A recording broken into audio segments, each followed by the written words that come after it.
صوفیہ مرزا کا شوہر کے گھر ڈاکہ مارنے کا اعتراف، قاتلانہ حملہ کیسے کیا، ساری تفصیل بتا دی۔ پاکستانی اداکارہ و ماڈل صوفیہ مرزا نے اپنے سابق شوہر کے خلاف سازش کرنے کا اعتراف کر لیا۔ صوفیہ مرزا نے قانونی کاغذات میں اعتراف جرم کیا کہ انہوں نے اپنے سابق شوہر عمر فاروق ظہور کے دبئی اپارٹمنٹ سے تقریباً 5 لاکھ درہم زیورات اور لاکھوں درہم مالیت کی گھڑیاں چوری کرنے کی سازش کی۔ اداکارہ نے اعتراف کیا کہ جب انہیں اپنا منصوبہ ناکام ہوتا نظر آیا تو انہوں نے اپنے سابق شوہر کو قتل کرنے کا سوچا اور دبئی اپارٹمنٹ میں گھریلو مسائل کا بہانہ بناتے ہوئے چاقو سے ان پر وار کیا۔ صوفیہ مرزا نے تمام سازش کی ذمہ داری قبول کرتے ہوئے بتایا کہ انہوں نے عمر فاروق کے گھر ڈکیتی کی سازش پاکستانی نژاد دوست اور گھریلو ملازمہ کی مدد سے کی تھی۔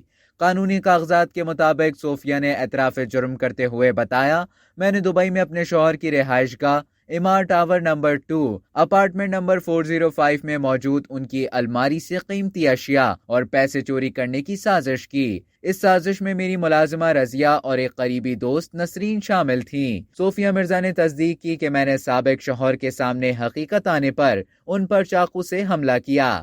اداکارہ نے عمر فاروق پر 12 انچ کے چاقو سے حملہ کیا۔ انہوں نے عمر فاروق کے دل میں چاقو گھونپنے کی کوشش کی، لیکن عمر نے اس کوشش کو ناکام بناتے ہوئے چاقو پکڑ لیا، جس کی وجہ سے ان کا ایک انگوٹھا اور انگلی کٹ گئی۔ اب تک کے لیے اتنا ہی۔ مزید خبروں اور نیوز اپڈیٹس کے لیے ڈیلی جنگ کے یوٹیوب چینل کو سبسکرائب کریں اور فیس بک کے پیج کو لائک کرنا نہ بھولیں۔